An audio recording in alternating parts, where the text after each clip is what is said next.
बिस्मिल्लाहिर्रहमानिर्रहीम। अस्सलाम वालेकुम। मैं हूँ राना अरसलान अली और आज मैं आप सबके लिए लाया हूँ दो खुशखबरियाँ वर्चुअल यूनिवर्सिटी ऑफ पाकिस्तान के स्टूडेंट्स के लिए।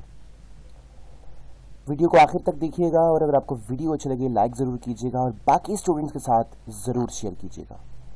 जैसा कि आप सब जानते हैं कि फाइनल टर्म एग्ज़ाम्स 27 फरवरी से शुरू हो रहे हैं और ये 10 मार्च तक रहेंगे और स्टूडेंट्स कुछ डिमांड कर रहे थे, वो डिमांड्स एक्सेप्ट कर ली गई है। अब वो डिमांड्स क्या थी और वो कैसे एक्सेप्ट की गई है और आपको इससे क्या फ़ायदा होगा, आइए हम चलते हैं।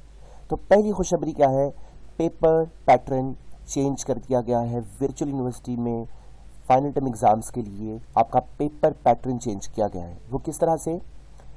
पहली तब्दीली ये लाई गई है कि 120 मिनट के बजाय 90 मिनट का पेपर रखा गया है, यानी पेपर में भी कमी आएगी।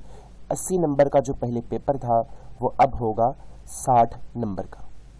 इन 60 नंबरों में से 30 नंबर के आपको आएंगे एमसीक्यूज और 30 नंबर की ही होंगे सब्जेक्टिव में 2 नंबर के और 5 नंबर के सवाल शामिल होंगे। यकीनन ये बहुत बड़ी खुशखबरी थी।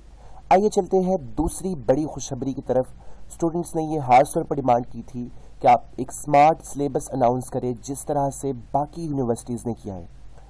तो उसके लिए वर्चुअल यूनिवर्सिटी की इंतज़ामिया ने क्या किया है, आपका 50% सिलेबस एक्सक्लूड कर दिया है, यानी जो मिड टर्म का सिलेबस था उसमें से कुछ भी आपके फाइनल टर्म में नहीं आएगा। ये बात याद रहे कि पहले जो पेपर होते थे उनमें 70% या 65% के करीब फाइनल टर्म का सिलेबस आता था और 35 से 30% के करीब मिड टर्म वाला सिलेबस भी आता था। अब ये पॉलिसी चेंज की गई है कोरोना वायरस को देखते हुए, और स्टूडेंट्स ने जो ईमेल्स किए हैं हम उन सब की शुक्रगुजार हैं, उनकी वजह से मिड टर्म सिलेबस जो है वो फाइनल टर्म से एक्सक्लूड कर दिया गया है। आप भी अपने एलएमएस पर जाकर नोटिफिकेशंस में जाकर ये चेक कर सकते हैं। हर जो आपका इंस्ट्रक्टर है वो आपको इंडिविजुअली सब्जेक्ट का सिलेबस सेंड कर रहा है for final term exams. All the best for your exams. अल्लाह हाफिज़।